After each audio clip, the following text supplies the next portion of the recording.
Magnus Carlsen versus Tamer Rajabov, also from the Tata Steel tournament in Bygone 2015. Queen e6 was black's last move. Let's have a look at this position. Materially speaking, it's balanced. Both sides have a queen, a rook, and two minor pieces, but some chess teachers would argue that in this position white is actually a piece up. And the reason for this is that this bishop on b6 can hardly be called a bishop. It's maybe a big pawn. Whereas white's bishop on f4 is a very active piece, and so of course is his knight on h5. And it's not surprising that white wins quickly here with very, very powerful play. Yeah, Queen e6 was black's last move. How do you think Carlsen continued in this position? How did he improve his position, and how did he start to target the black king on h8? What did Carlsen do here? What do you think?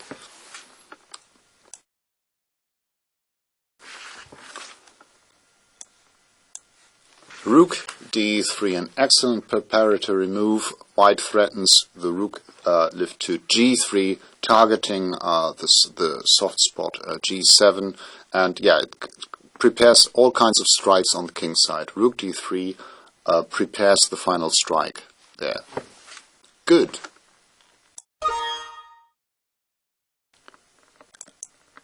After Queen e6, Carlsen played Rook d3, which is just very strong, activating this rook on the third rank. Rook g3 always being a big threat. Rajabov played Rook e8 now, hitting his pawn on e4. Queen takes e4 is a threat.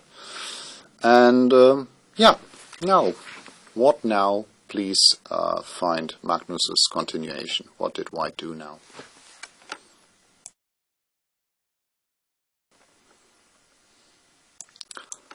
Of course, this is why we played Rook to d3. White wants to strike on the king side.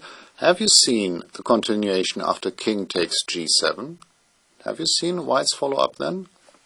Anyway, knight to g7 is the correct first move. Very well done.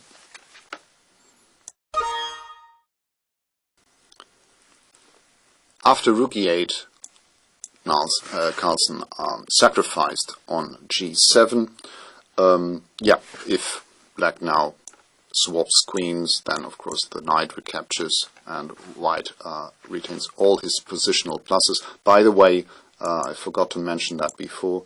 After Rook d3, Rajabov played Rook e8 here. He could have swapped queens here, of course. At least he won't get checkmated then, but after queen takes f5, e takes f5, one might argue that in this position black is playing with two pieces down. Just look at the knight on f8 here. No move, and also the bishop on b6. So this is equally hopeless. I forgot to mention that, sorry. Rook e8, now knight takes g7, of course, and king takes g7. But now please find Carlsen's follow-up. What did he do now?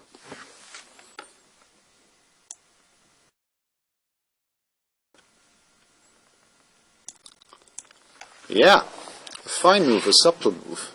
Sometimes it's much better to prepare a check rather than giving it. The threat is stronger than its execution. I think it's a Nimzovich saying here. Queen h5, Carlsen's continuation. Very good.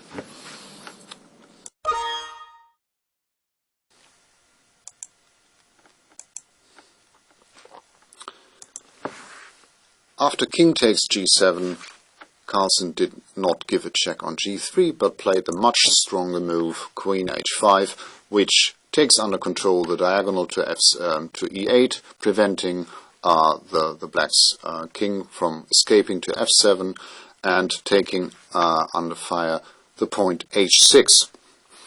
And also, I mean, not giving this check on g3 has a huge advantage. This rook can be very useful in the d-file, as we shall see later.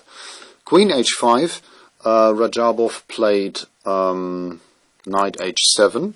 Now bishop takes h6 check, king h8.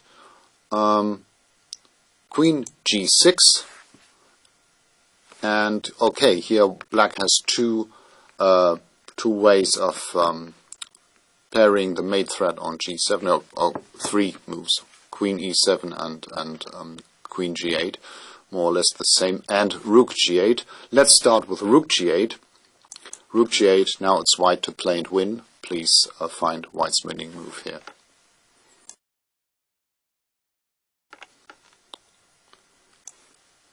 Rook D8, of course, this Rook G8 is overloaded, must keep G7 under control, white wins. And here we see why it was so important for white to keep this rook on D3. It can be very useful in the D file indeed.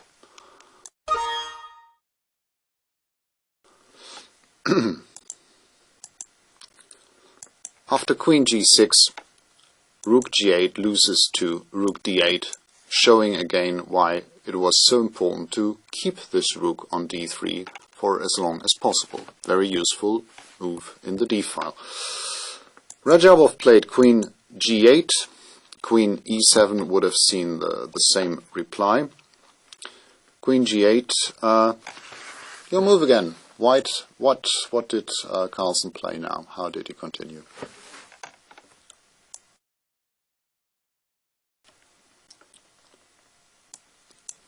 That's it. Bishop G7. This conquers black's rook on E8. Black must take, and now white queen takes on E8 check. Queen F8 and Queen E6. And here actually white is playing with an exchange up, because, well, he's playing with rook and queen versus black's queen and knight. This Bishop B6 just doesn't count. It's not a piece, it's a big pawn, and white won quickly here. Queen H6, then came E5, check on C1, King H2, check, and Rook G3, and Radjabov resigned.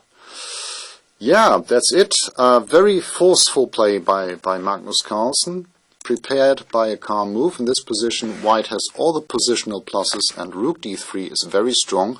And okay, Rook G3 is always an idea, but it was very important after sacrificing on G7 to keep the rook here and then use it in the D file.